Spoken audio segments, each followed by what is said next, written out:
Chairman साहेब, आपलं आणि मोहिते पाटलांचं एकत्रीकरण झाल्यानंतर आता तुमच्या सोबत असणारे काही गट, काल एक बैठक झाली, आज एक बैठक झाली, काय परिणाम होईल ते म्हणतायत? तुम्ही फसवणूक केली समाजाची. तुमच्याकडे येऊ नंतर निश्चितपणानं ते लोक हे आपलेच आहेत. काय कारणानं 4-2 दिवस जातील इकडं तिकडं, ते सगळे लोक आपल्याबरोबर येणार आहेत आणि त्यामुळं त्यांनी बाईट दिल्या, अजून काय केलं तरी ते लोक सगळे आपलेच आहेत. असं दाखवलं जाते की धनगर समाजामध्ये 2 गट पडले, एक गट आपल्यासोबत आहे, एक गट देशमुख आप्पासाहेब. नाही, निश्चितपणानं सगळे लोक आपल्याबरोबर तुम्हाला 4-8 दिवसामध्ये दिसतील. यातला कुणीही माणूस बाजूला जाणार नाही. पूर्णपणे 1-2-4 लोक आहेत तेवढेच बाजूला जाणार, जे भारावलेले आहेत त्या पक्षाला. बाकीचे सगळे आमच्याबरोबर आहेत. नाही, एक नेतृत्वाची पोकळी मोहिते पाटील विरोधकांमध्ये निर्माण झाली, ती जागा घ्यायचा कोणीतरी प्रयत्न करता असं वाटतंय तुम्हाला? नाही, या तालुक्यामध्ये तसं काय घडत नाही.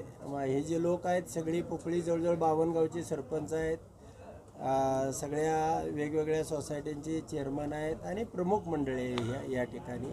त्यामुळं दुसरं कोणी पोकळी भरण्यासाठी फार संघर्ष करावा लागतो, फार वेळ द्यावा लागतो आणि ती पोकळी निघेल. 20-25 वर्ष वेळ जाईल.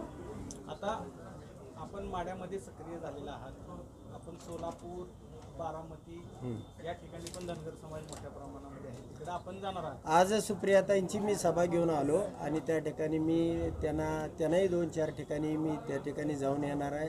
निश्चितपणानं महूद, सांगोला आणि मान तालुका इथं विशेष लक्ष देणार आहे आणि सोलापूरमध्ये सुद्धा 3 ठिकाणी मी जाऊन येणार आहे. मोहोळ, मंगळवेढा आणि पंढरपूर या 3 ठिकाणी. बारामती मतदारसंघात आपल्या साधारण किती सभा होणार आहेत? तिथं आपला समाज नाही, तिथं मोठ्या सभेमध्ये 3-4 सभेमध्ये नक्की मी जाईल.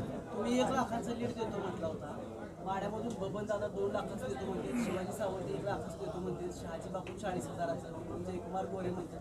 कसाही वेळ लागायचा, लीड 5 लाखाच्या पुढं त्यांचं लीड जातं, आपलं 1,40,000. नाही, आम्ही आमच्या तालुक्यावरती जेवढं लीड देऊ त्यावरती निश्चितपणानं निवडून येऊ. एवढं जे आमच्याकडे खरोखरच आहे ते देऊ आणि बाकीच्या तालुक्यांचं. तुमच्या तालुक्याचं लीड विरोधक तोडू शकणार नाही, कुणी तोडू शकत नाही. एका तालुक्यामध्ये एवढं लीड आम्ही त्याच्यामध्ये गणिताच्या हिशोबानं काम करणार आहे. त्याच्यामध्ये काय बोगस एकमत टाकणार नाही. प्रामाणिकपणानं जे बी आमची लोक राबणार आहे त्याच्यामध्ये 2,40,000 किंवा 45,000 एवढं पोलिंग आम्ही करणारच आहे. आम्हाला माहिती आहे विरोधकाची फक्त 15,000 मतं आहेत, कसल्याही परिस्थिती त्याच्यावरती एक मत पडू शकत नाही आणि उरलेली 2,25,000 मतं त्यातली 10-1,000 मतं इकडे तिकडे नोटा हे ते गेली तरी बाकीची उरलेली मतं जी आहे ते निश्चितपणानं 2-20 आम्हाला पडतात. तुम्ही परवा म्हटलं होतं की अजितदादांची राष्ट्रवादी उमेदवार पाडल्यानंतरच मी सोडणार आहे, काय त्याच्यानंतर काय फोन बिन आलं का काय तुम्हाला, असं तुम्ही बोलला? नाही, मला काय अजून पक्षातनं काढून टाकलं नाही किंवा मी विचारतोय की मला पक्षातून वगैरे काढलंय का, कारण पक्षाचा फाउंडर सदस्य मी पण आहे.